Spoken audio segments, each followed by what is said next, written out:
Buenos días, queridos amigos de la Fábrica de la Ciencia. Hoy la fábrica se viste de gala para recibir nada más y nada menos que a la hija de Félix Rodríguez de la Fuente. Sí, estáis oyendo bien. A la hija de Félix Rodríguez de la Fuente. Muy buenos días, Odil. Encantada de estar contigo, Jorge, y con vosotros y la gente que te sigue.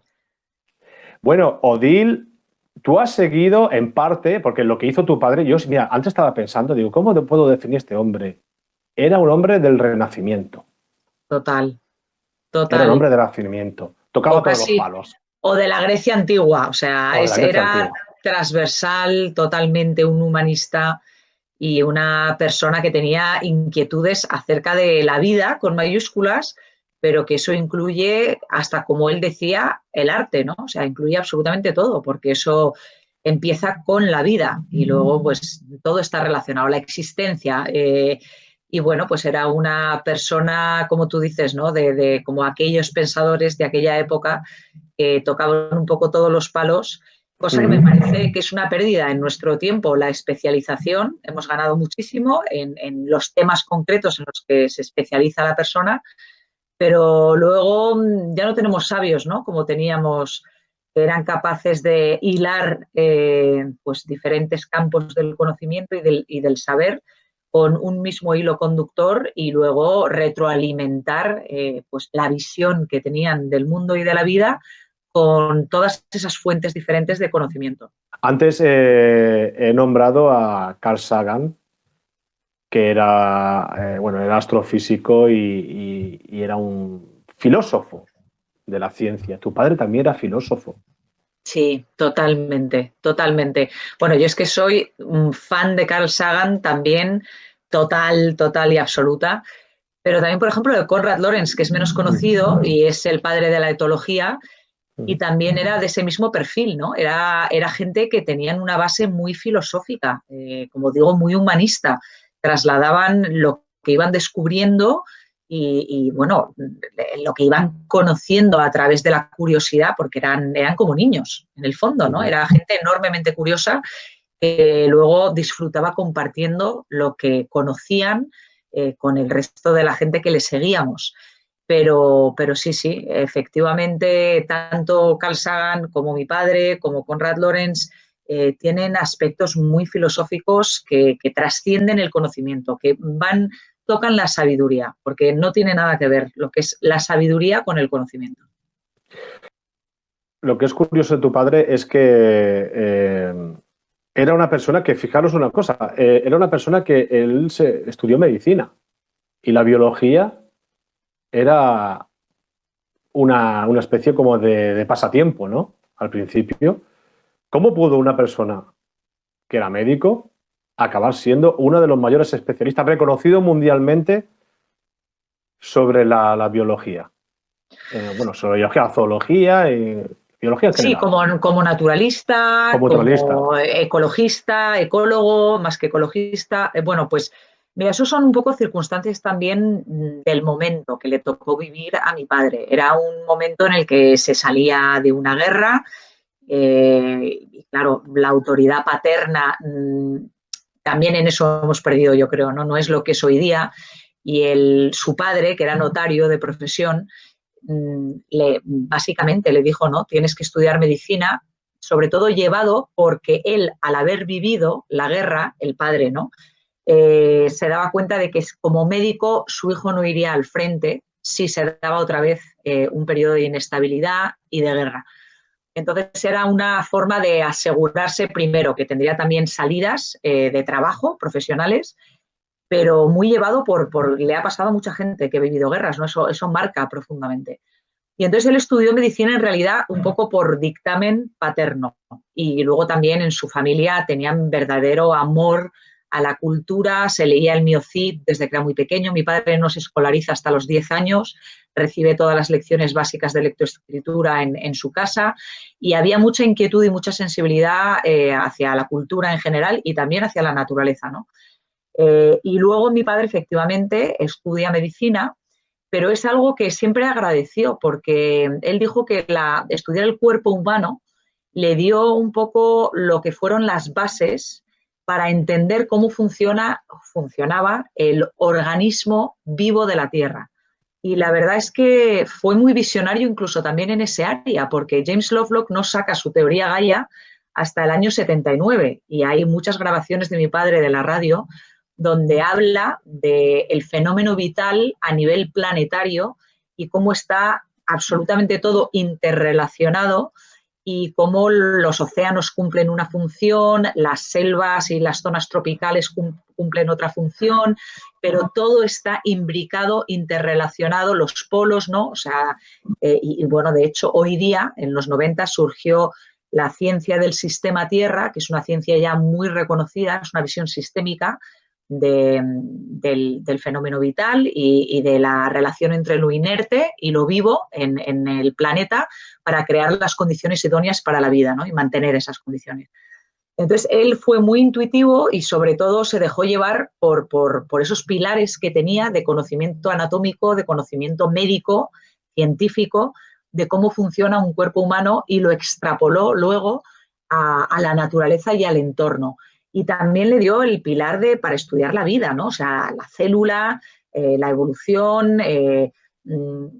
Al final, si lo piensas, es una carrera científica y una carrera muy dura, muy profunda, muy intensa. Y a partir de ahí, pues llevado efectivamente, como tú has dicho, por su pasión, su enorme afición hacia los animales, sobre todo a través de la cetrería, es como se va metiendo en todo ese mundo de la naturaleza, de la zoología, de la ecología, y luego descubre su vocación como divulgador, ¿no? Que ahí es donde realmente yo creo que la vida en eso es maravilloso, como por una serie de circunstancias y casualidades te hace ver qué es lo que a ti te apasiona. Y a mi padre la vida le brindó esa oportunidad de salir en un medio de comunicación, en la televisión que estaba saliendo en aquel momento, que era todo en directo, en blanco y negro. Le invitaron a un programa que se llamaba Fin de Semana. ¿Y por qué? Porque había ganado un concurso internacional de cetrería. Y en aquella España de los 50, pues claro, cetrería. ¿Y eso qué es? Pues no, pues eso es volar halcones. ¿Y qué son los halcones? Pues mira, pues es un ave de presa y entonces tú cazas con el ave de presa. ¿Pero qué dices? Sí, bueno, pues un español ha ganado un concurso internacional. Bueno, pues que se venga el programa. Total, que apareció mi padre con un halcón y un perro y recibieron tantas cartas preguntando que quién era el señor del halcón, que querían volver a verle, que dijeron, bueno, pues vamos a darle un espacio fijo todas las semanas para que hable de las cosas que le gustan. Y ahí es cuando mi padre se dio cuenta que le apasionaba contar historias, ¿no? Que esa era su verdadera vocación y le apasionaba hablar de lo que le apasionaba, que era la naturaleza y que era la vida con mayúsculas, como él mismo decía.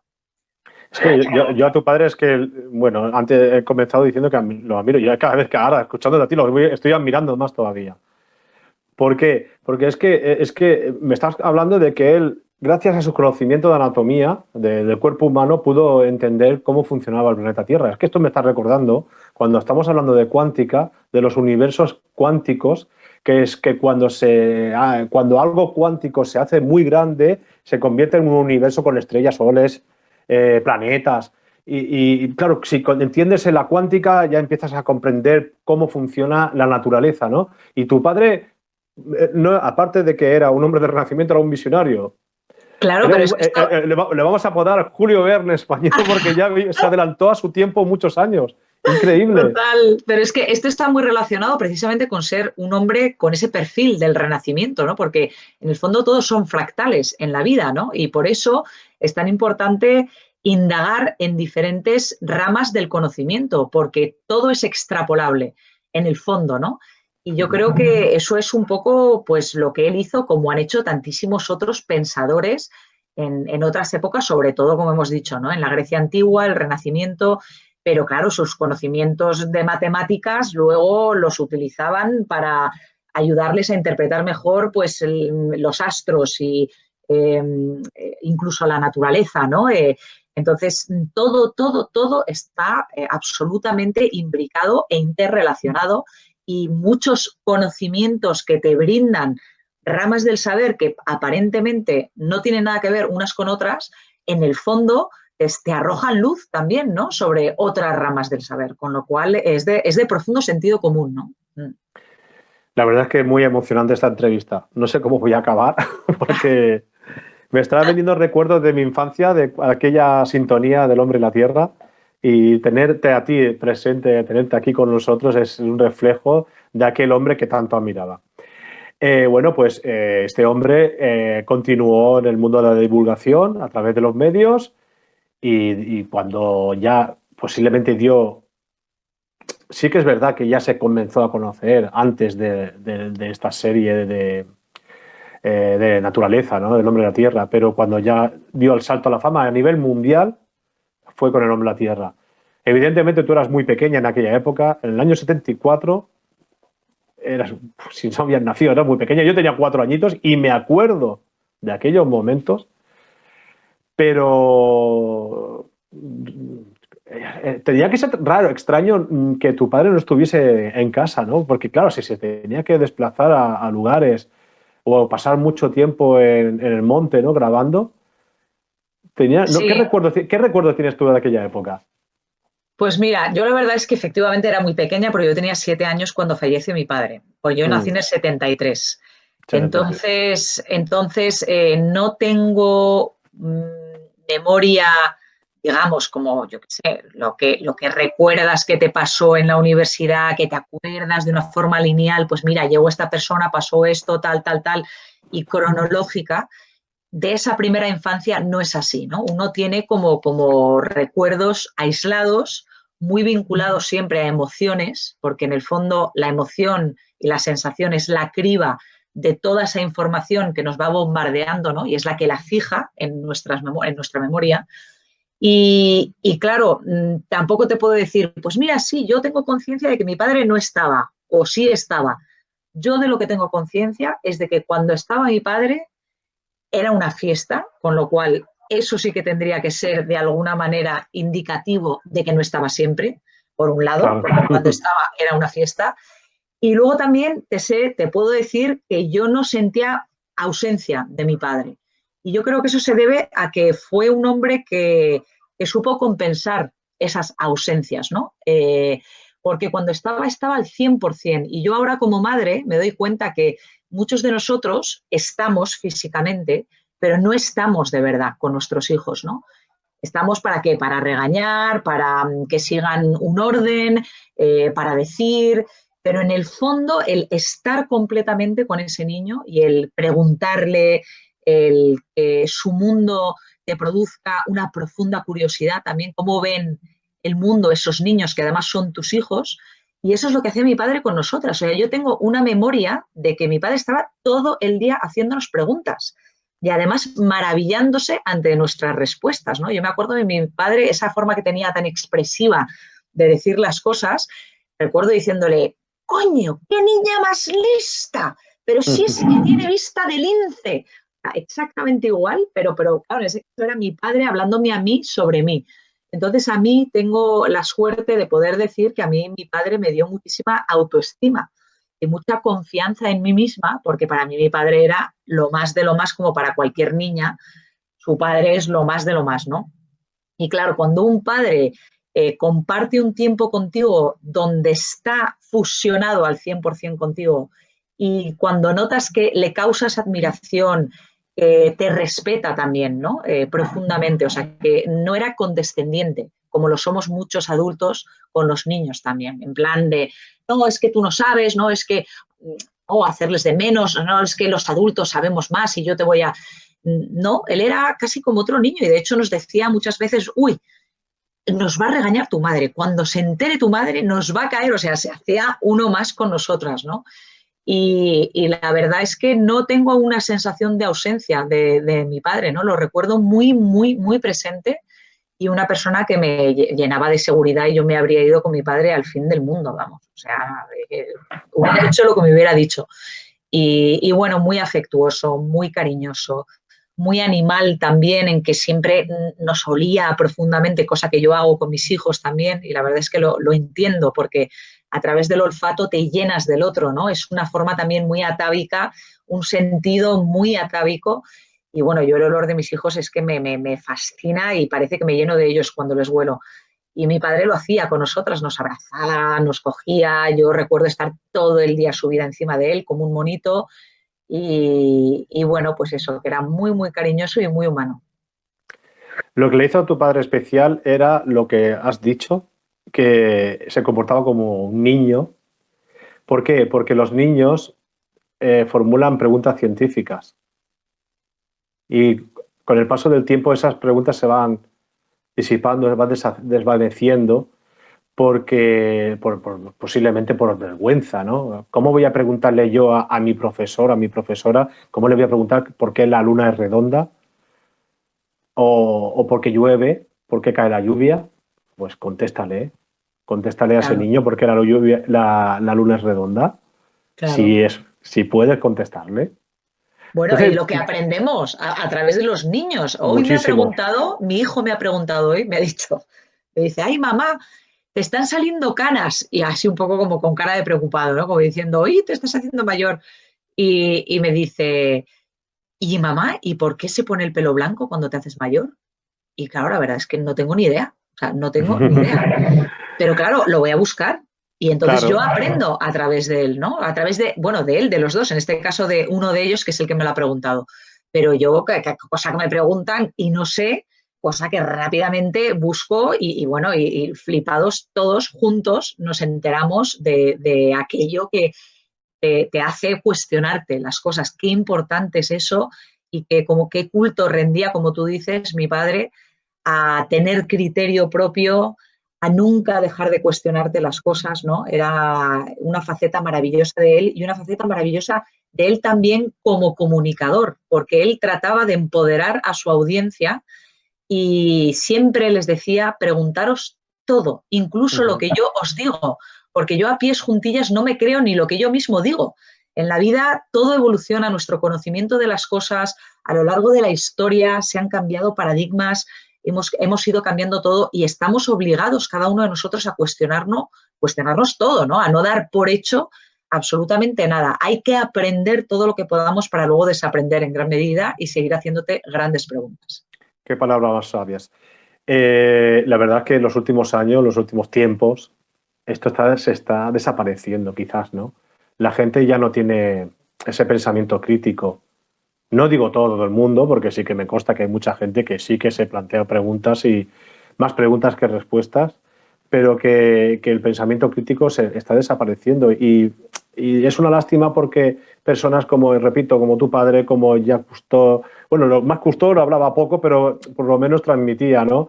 No sé, Carl Sagan, todos estos hacían que te decían siempre, de una forma o de otra, ¿no? Te decían que lo que me estás diciendo tú ahora, hazte preguntas, Total, no des tantas respuestas a la primera, total. no te quedes con la primera cosa que te llega, la primera respuesta y diga, esta es la que vale. No, no, no, refútala si hace falta o investiga. Por Claro, eso es muy importante comunicar todo esto en los colegios para que los niños no sean conformistas. Porque, bueno, es que de hecho, yo creo que la educación es en gran medida, no sé si decir la culpable, porque evidentemente la educación es básica y es un enorme avance que hemos tenido en relación a otras épocas de la historia, que es el acceso a la educación de todos, ¿no? mm, Pero sí que es verdad que seguimos casi con el mismo modelo educativo de finales del siglo XIX y es un modelo muy cartesiano, muy reduccionista, muy de dividir las clases por asignaturas, de dividir a los niños por edades, bueno, ahora incluso por sexos, ¿no? En muchos colegios. Entonces, esa visión, como decíamos, de interrelacionar todos los temas, de no separar unas asignaturas de otras, también de trasladarles a los niños desde muy pequeños que la autoridad está fuera de ellos. O sea, un poco como decirles, no, no, aquí el que manda soy yo, que soy el profesor, que soy la autoridad, y los que saben son estos de los libros, en lugar de decir a los niños, no, mira, estos son guías, esto es conocimiento de gente que como tú, exactamente igual que tú, se preguntó cosas y llegó a soluciones, ¿no? Llegó a obtener respuestas. que han ido quedando ahí. Y eso en el fondo son como linternas que nos alumbran el camino, pero para seguir dando luz y seguir abriendo ese mundo misterioso, por otro lado, maravilloso que nos rodea. Pero para eso uno tiene que darse cuenta que tiene que tener su autoridad dentro, interna, cuestionarse su criterio y no desplazar tampoco la responsabilidad, que también es muy propio tanto del sistema educativo como del mundo de los adultos. Delegamos la responsabilidad ya sea al Estado o a la empresa que ha hecho esto o a quien sea. No asumimos ni nuestra autoridad ni nuestra responsabilidad. Y eso está muy relacionado con el sistema educativo, ¿no? Yo creo de verdad que debería de dar un cambio de 180 grados, que ya estamos en el momento adecuado para atrevernos a dar esos cambios que en otros países del mundo sí se está empezando a hacer, y dejar de estar tan obsesionados con lo de contenidos, contenidos, contenidos, contenidos, y luego regurgitar contenidos desde tan pequeños en lugar de pensar. Lo importante ahora es la creatividad, es el unir puntos, es el interrelacionar esos conocimientos, porque los conocimientos con la era digital, con las nuevas tecnologías, y dentro de unos años van a estar casi en microchips implantados. Vamos a poder acceder a toda la información de forma inmediata. Pero claro, lo que no van a tener esas máquinas es esa creatividad, ¿no? Es ese poder de indagar, de unir puntos y de afrontar retos como los que se están planteando, y tenemos incluso ya encima de la mesa, que van a requerir de muchísima colaboración, espíritu colaborativo y de muchísima creatividad. Mira, te voy de lo que estás hablando ahora, te voy a contar una anécdota. Bueno, ya te he comentado al principio bueno, antes fuera de micrófonos, te he comentado que me dedico a la divulgación también en los centros educativos, y una vez organicé un proyecto sobre cohetes de propulsión química con bicarbonato y ácido acético de vinagre. Y esto ya lo había hecho yo muchas veces con estos alumnos. Lanzar un cohete con una botella de PET, de estas de Coca-Cola o tal. Y bueno, y siempre ha sido un éxito. Y un día les propuse de lanzar un cohete, pero con 5 cohetes.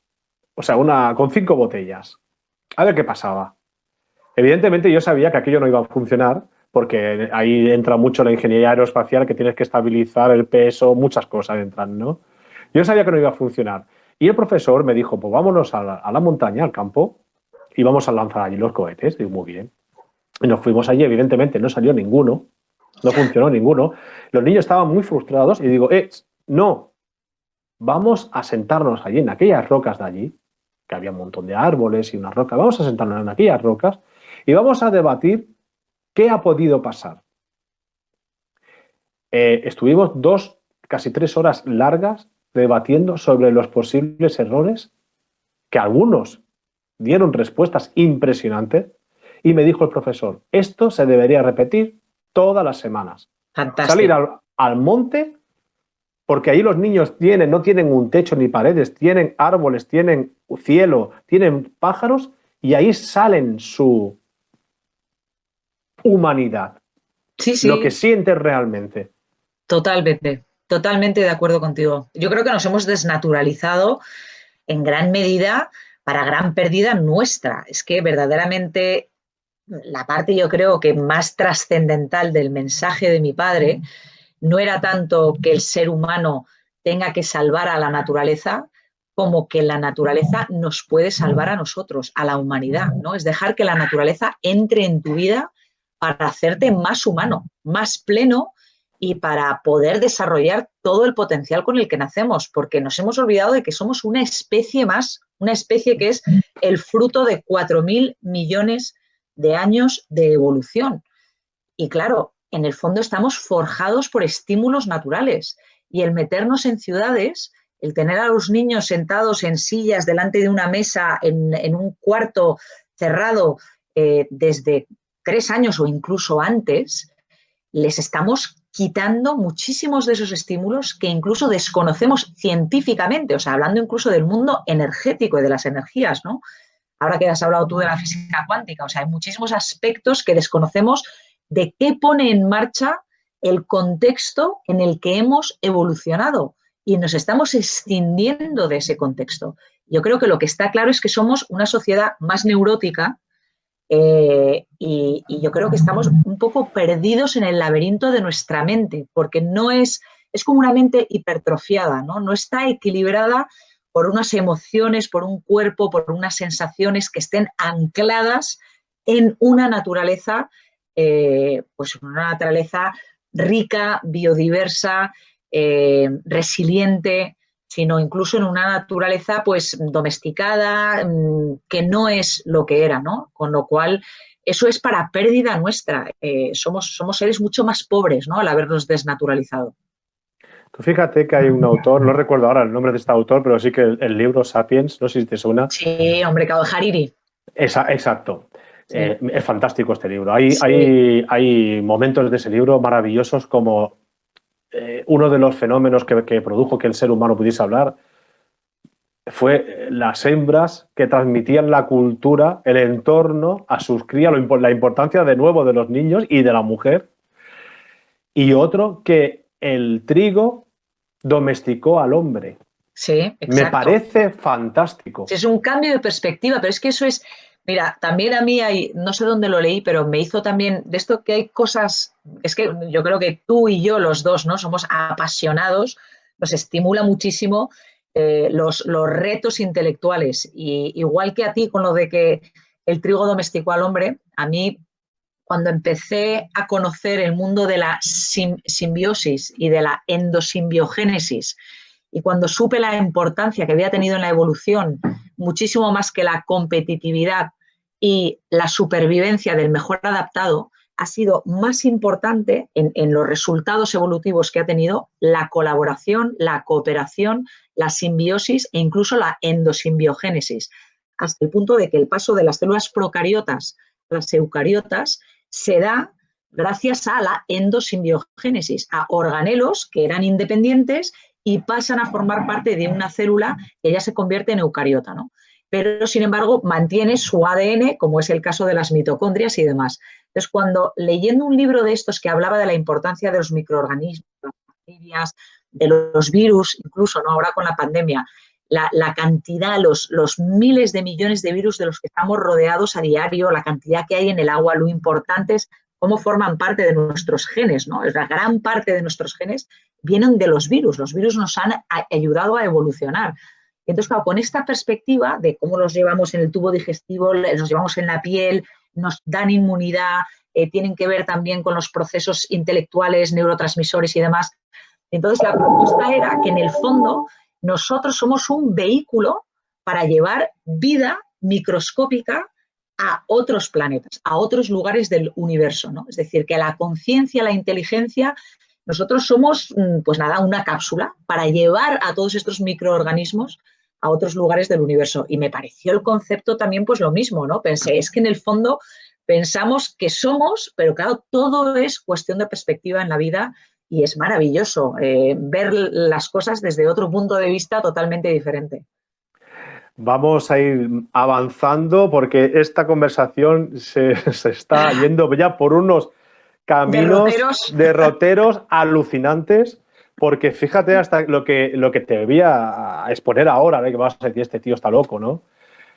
Imagínate de tus hijos o mis hijas que el día de mañana tienen la posibilidad de visitar otro planeta y que son biólogos que y que descubren vida en Marte, que no es imposible.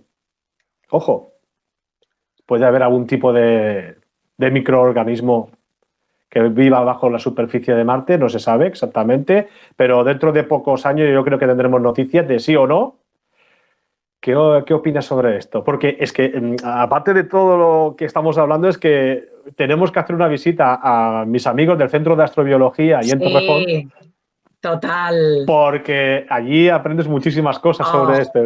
Es Pues mira, impresionante. otra de las propuestas también muy interesantes y que tiene que ver con esto que dices tú de Marte, es que, bueno, tú sabes que todavía a día de hoy no se sabe exactamente, hay teorías, pero no se sabe cómo empezó la vida en el planeta Tierra, ¿no? Uh-huh. Una de las teorías es que fue a través de meteoritos y que entraron en el planeta, ¿no? Y que llevaban virus. O sea, que el inicio de todo fue los virus, que por eso son inertes, ¿no? Pueden sobrevivir también a condiciones absolutamente extremas, pero que pueden dar lugar al comienzo de la vida, ¿no? Y me parece, yo por ejemplo, lo de la pandemia es una lección de humildad enorme, ¿no? Esto que nos sentimos tan sumamente empoderados, pero que en el fondo denota el conocimiento y la sabiduría, sobre todo la sabiduría, significan humildad. No sé quién dijo, si fue Sócrates, yo solo sé que no sé nada, ¿no? O sea, cuanto más sé, más me doy cuenta de lo poco que sé. ¿Por qué? Porque el universo y la existencia sigue siendo un misterio, pero con mayúsculas, ¿no? Y nos da la sensación de que sabemos muchísimo, pero en el fondo somos en el contexto del tiempo y del espacio. Tú fíjate, pero si es que somos un abrir y cerrar de ojos. En el tiempo, ¿no? En la evolución de la vida solamente en el planeta, somos pues los últimos segundos de esas 24 horas en las que, si quieres comprimir el espacio de la evolución en la vida, somos los últimos segundos. Pero luego, en el contexto del espacio, tú imagínate el planeta Tierra. Entonces, la humildad, qué importante es el hacernos, ¿no? Humildes a través de la sabiduría y del conocimiento, porque es lo que te tiene que brindar. Y claro, cuando ves tanta soberbia en la política, ves tanta soberbia en todo, en el sistema socioeconómico, ¿no? El jugar con fuego, el cargarnos lo que nos sustenta, lo que nos hace, y anteponer el qué, el dinero, pero el dinero que es algo que no te alimenta si no tienes salud, si no tienes un entorno que te dé oxígeno, que te dé agua, que evite pandemias como esta, ¿no? Porque ahora están relacionando que la pérdida de ecosistemas está muy relacionado también pues, a que haya más plagas, más pandemias, ¿no? Cuando tienes monocultivos, cuando no tienes la diversidad, es un freno a este tipo de cosas. Y bueno, pues qué lección y qué importante es divulgar lo que tú haces, lo que hacía mi padre, lo que hacía Carl Sagan, y sobre todo infundir de respeto, de humildad, de asombro, de admiración y de amor por esta oportunidad única que significa estar vivos y poder reflexionar sobre esto que estamos haciendo juntos, tú y yo ahora mismo. Muchas gracias por ponerme a la altura de tu padre de casa. Oye, perdona, eres una persona que haces divulgación con todos los matices, pero tú estás aportando tu grano de arena y con pasión también, así que... A mí me gusta poner mucho mis alumnos, me gusta poner mucho la famosa imagen de un pequeño punto azul pálido. Y yo les digo, ¿qué veis en esta imagen? Bueno, ahí no ven nada, evidentemente, ven muchas estrellas. Digo, no, pero fijaros bien, ¿qué veis? Y alguno que otro dice, bueno, veo una estrella azul. Digo, no, esa estrella azul, ¿sabes lo que es? Es la Tierra. Y te voy a contar otra anécdota. Yo tuve la suerte de entrevistar al general Charlie Duke, 10º hombre que pisó la Luna. Y quizás una de las preguntas más sorprendentes que he podido hacer, que voy a hacer en mi vida, va a ser cómo es la Luna a una persona que está en la Luna. Y me dijo que la Luna no tiene ninguna gracia. O sea, es de color marrón gris, aunque siempre las imágenes no llegan de color gris, pero realmente es de color marrón gris, que no tiene mares, no tiene árboles, no tiene animales. O sea, es como un desierto. Es bonita, pero tampoco... Pero lo que es más bonito de la Luna es ver cómo sale la Tierra tras las montañas, ¿no? Y digo, ¿y qué sentiste cuando viste la Tierra? Y él era una persona muy religiosa, está vivo todavía, es una persona muy religiosa. Y me dijo, vi a Dios. Total. Y digo, ¿cómo que he visto a Dios? Me dice, sí, vi a Dios, porque en esa esfera azul está englobado todo lo que conozco. Religiones, Total. Animales, plantas, personas, familia, todo. Amigos, todo está ahí englobado. Y son curas de humildad estas frases. Total. Porque nos pensamos que somos alguien y somos insignificantes. Ya la Tierra es insignificante dentro del sistema solar y dentro del universo, dentro de la galaxia, perdón, y ya no digo en el universo. Pero imagínate nosotros que somos una molécula al lado de una manzana. Cuando se compara la Tierra con un ser humano, cogemos la molécula más pequeña que te puedes encontrar, la ponemos al lado de una manzana y más o menos, pues imagínate esa manzana que es un granito de arena en el desierto más grande. Total. Qué pequeños somos y qué importante que nos pensamos que somos. Claro, pero ¿por qué el ser humano es así? Pero claro, también es que es curioso, ¿no? Porque en la vida, tú fíjate, todo es dualismo. De esto han hablado también los grandes sabios de de las diferentes líneas, incluso religiosas, filosóficas, bueno, el yin y el yang, ¿no? Todo es dualismo. Pero luego el gran paso de estos sabios, de estos personajes iluminados de la historia, ¿no? Ellos hablan de llegar a un lugar de unificación de esos polos, ¿no? Y yo creo que uno de los polos más maravillosos es nuestra absoluta insignificancia al lado del asombroso milagro que es la conciencia. Es algo tan sumamente increíble. Entonces, claro, ahí está el ser humano que parece que no puede todavía hacerse con algo tan asombroso como es el ser consciente, el reflexionar, el ser la existencia que se ve a sí misma. Es que es algo tan poderoso que claro que ahí estamos pues como un niño con una herramienta que le sobrepasa completamente. Y nos falta esa sabiduría, ese pozo. Yo a veces he dicho que es como un niño con un bisturí en la mano, ¿no?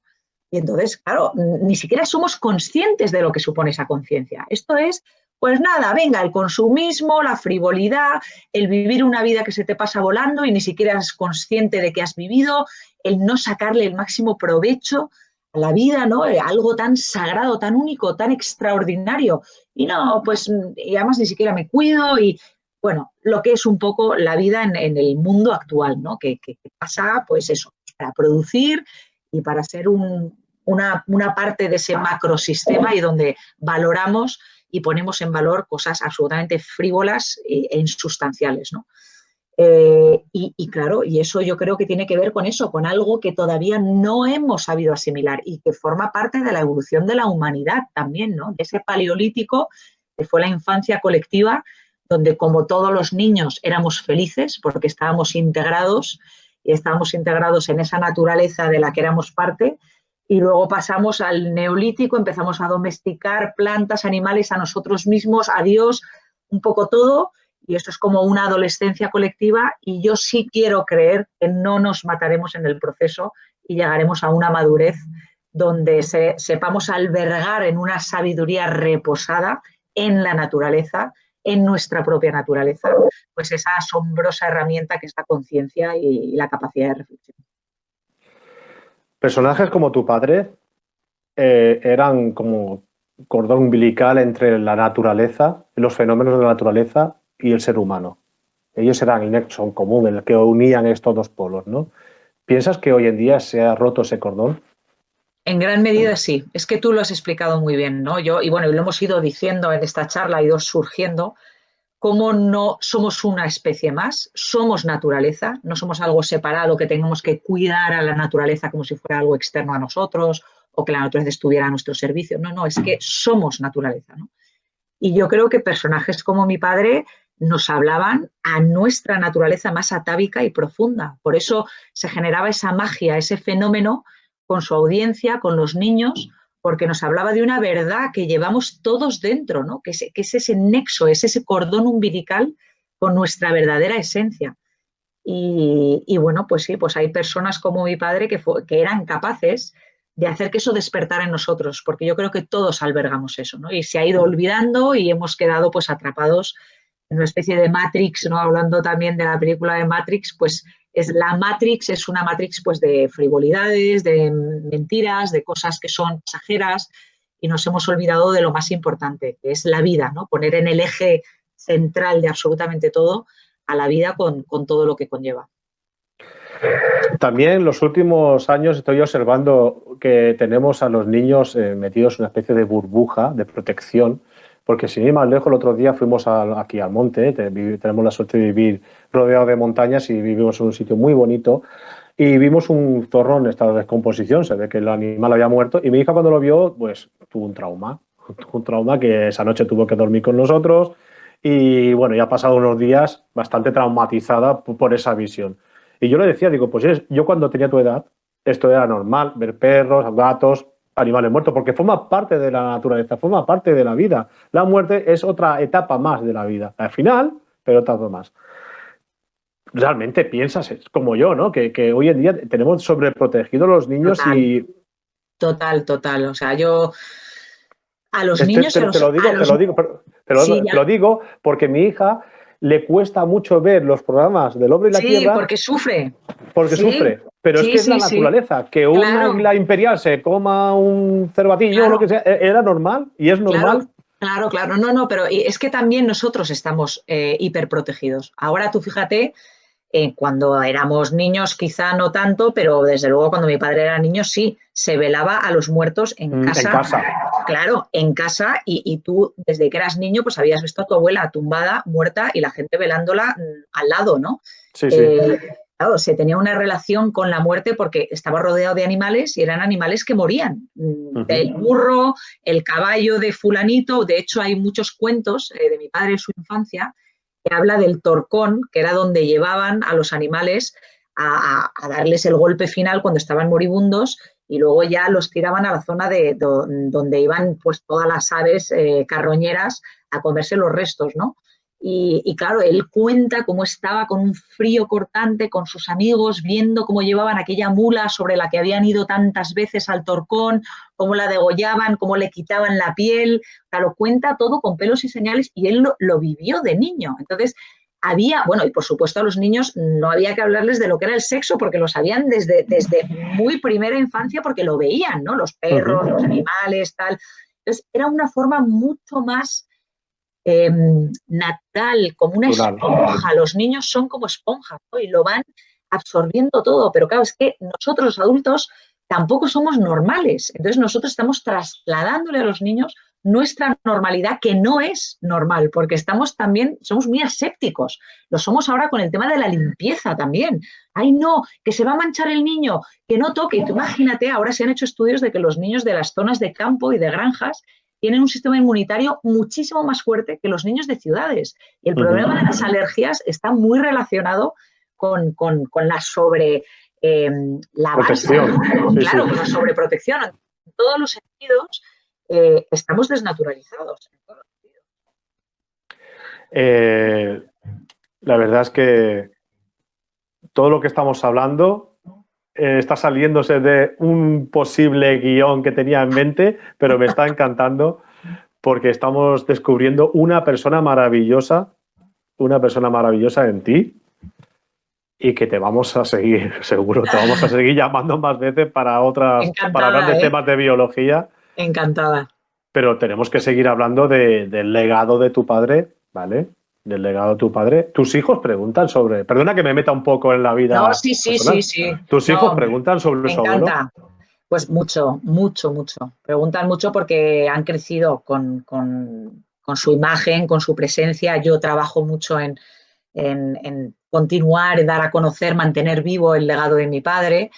Y claro, a ellos también les hablan, ¿no? Y yo recuerdo, mira, por contarte una anécdota graciosísima, cuando yo creo que sería a lo mejor con 4 años, 4 o 5 años, pues para que veas que ha sido, han tenido conciencia desde muy, muy pequeños, han crecido con ello, ¿no? Porque con esa edad, de repente, alguien debió de ser que mi hijo se dio cuenta de que su abuelo era famoso. Se debió de dar cuenta.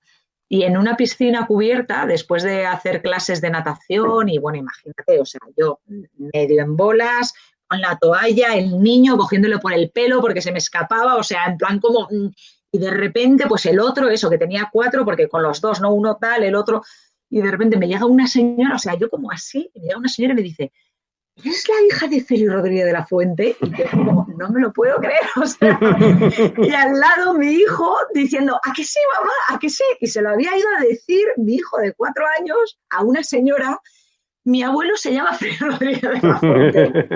Qué Y grande. bueno, con lo cual es que así son los niños, ¿no? O sea, y yo en el coche A mí me diciéndole, encanta que sean así, ¿eh? sí, es total, total, es que salados. Y la verdad es que le admiran muchísimo y es un referente maravilloso, ¿no? O sea, porque son unos valores con los que crecer es fantástico. Están muy, muy orgullosos. Lo que es una pena es que tu padre luchó mucho, sobre todo por la conservación, evidentemente la conservación de la fauna ibérica, pero en especial del lobo, ¿no? Y que hoy en día todavía sigue habiendo personas que piensen que el lobo es una amenaza. Vamos a ver, es una amenaza. El lobo es un animal muy inteligente y sabe quién tiene delante. Sí, El sí, ser humano si ataca a un ser humano va a tener consecuencias muy graves. Sí. Eso seguro, es un animal muy inteligente. Siempre se dice que si el perro es inteligente, el lobo es más inteligente todavía que el perro. Muchísimo más. Porque tiene más dicha personalidad que el perro. El perro es más robot. Hace Sí. lo que le dice su amo, pero en cambio el lobo tiene su, no sé si llamarlo lobocidad o algo, no sé, porque personalidad no me gusta decirlo. Tu padre luchó mucho por la conservación del lobo y no se ha hecho mucho caso de lo que él dijo en su momento, ¿no? Que el lobo era un elemento más de la naturaleza que tenía que existir porque era fundamental para la conservación.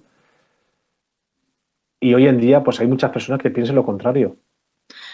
Bueno, ahí fíjate, y es que es un tema con el que he trabajado muchísimo, ¿eh? Y conozco bien el panorama y la situación. Y la verdad es que comparado con la situación del lobo en los 70, que es cuando empezó a trabajar mi padre, estábamos hablando. Hay más conciencia ahora, ¿no? Bueno, primero estábamos hablando de que el lobo estaba verdaderamente al borde de la extinción. Y yo estoy convencida que si no hubiera sido por mi padre, se hubiera extinguido como se extinguió en Francia, en Alemania, en Holanda y en casi todos los países de Europa, ¿no? Y había, pues, con suerte, 400 ejemplares. Ahora hay, bueno, muchísimos más, ¿no? Hay 20 veces más de los que había en la época de mi padre, muchísimos más. Realmente al norte del Duero no hay un problema de conservación, es una población estable y en crecimiento.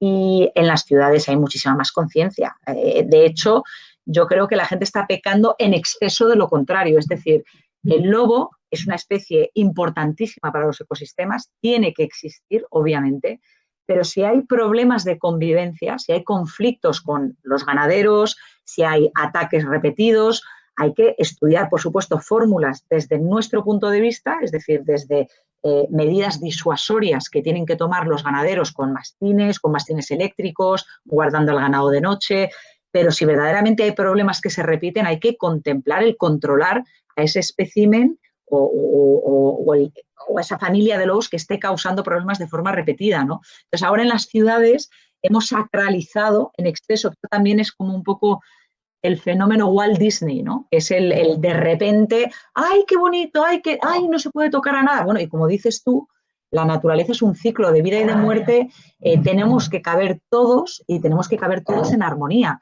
Y no hay un animal más sagrado que otro. Todos tienen que estar en su justa medida y en el número que pueda aguantar ese ecosistema y lo que tenemos que recuperar es ese equilibrio entre poblaciones y el equilibrio de la propia naturaleza. Entonces, el lobo se está expandiendo, está entrando en zonas que no había estado hace muchísimo tiempo, como puede ser Madrid, ¿no? Y lo único es que lo que tenemos que trabajar es el conflicto, que eso es lo que a mí me vuelve absolutamente loca, entre el urbanita más radical que dice que el lobo no se puede tocar, no se puede hacer nada con el lobo, y el mundo rural más radical que dice que no debe de haber lobos, ¿no? O sea, es ese conflicto el que verdaderamente ahora mismo es el que está causando más problemas, porque al lobo si lo dejamos va bien y va a ir cada vez mejor. A mí me contó una vez un pastor de vacas en el Pirineo de Huesca que tenían un problema con una osa que parece ser que vino... Bueno, es fue una reintroducción de una espécimen que no pertenece al Pirineo, que Sí. parece ser que... Y bueno, el hombre estuvo montando guardia toda la noche porque, sobre todo en otoño, mataba alguna ternera que otra. Montaba guardia, estaba toda la noche en vela el hombre y cuando se quedaba dormido, al día siguiente amaneció una ternera muerta. Digo, la osa te estaba observando. Tú te pensabas que estabas vigilando a la osa, la que te estaba vigilando a ti era la osa. Dice, pues seguro, porque cada vez que me quedaba dormido me encontraba al día siguiente una ternera muerta. Total, lo de los Qué animales maravillosos es son los animales. increíble. Bueno, eso yo se lo digo mucho a mis hijos, ¿eh? Cuando salimos al campo, y eso también es muy de los niños, esa impaciencia propia de los niños, vemos muchísimas huellas. ¡Ay! Y no hemos visto, eso me lo empezaban a decir, ¿no? ¡Ay, me encantaría ver! Y ¡ay, qué pena! Y yo les diría, mira, todos esos animales que queréis ver, ellos os están viendo ahora mismo. O sea, ahora mismo todo el monte es consciente de que estáis aquí. Otra cosa es que ellos se dejen ver. O sea, los que salimos al monte sabemos, bueno, y si hay lobo, el lobo te tiene fichadísimo y no dejará que le veas, pero sabe perfectamente dónde estás, por dónde estás yendo. Por eso es difícil ver animales también en la naturaleza, porque ellos te fichan y evitan que tú les veas a ellos, ¿no? pero también la sensación de estar en un entorno con esos animales que te están mirando a ti, ya es tal la satisfacción que tampoco tiene que ser el trofeo de, no, es que yo lo quiero ver y si no lo veo, pues no me vale, ¿no? Y es solo el estar ahí, ¿no? El sentirlos ya es una pasada. Es ese momento que vas andando por el monte y pisas una rama, se escuchan los pájaros, ¿no? Pisas una rama y se callan todos. Es maravilloso. Ay, es maravilloso. Es que para mí de verdad, la naturaleza es una necesidad vital. O sea, lo necesito salir. De hecho, ahora ya les he dicho a mis hijos, prepararos porque cuando termine la entrevista vamos a salir. Hoy dan tormentas, que es lo que más nos puede emocionar. Y estuve el otro día que también hubo tormentas, nos calamos hasta los huesos porque nos cogió, pero ese momento del viento, el olor a tierra mojada, es precioso. Bueno, es la fuerza de la naturaleza, ver los rayos, el resplandor, los truenos a lo lejos. Es que, ¿verdad? La naturaleza es tan impresionante, es tan maravillosa, te colma hasta tal punto, ¿no? Te deja tan lleno que la gente que no tiene esa relación con el entorno, qué pena, no sabe lo que se están perdiendo.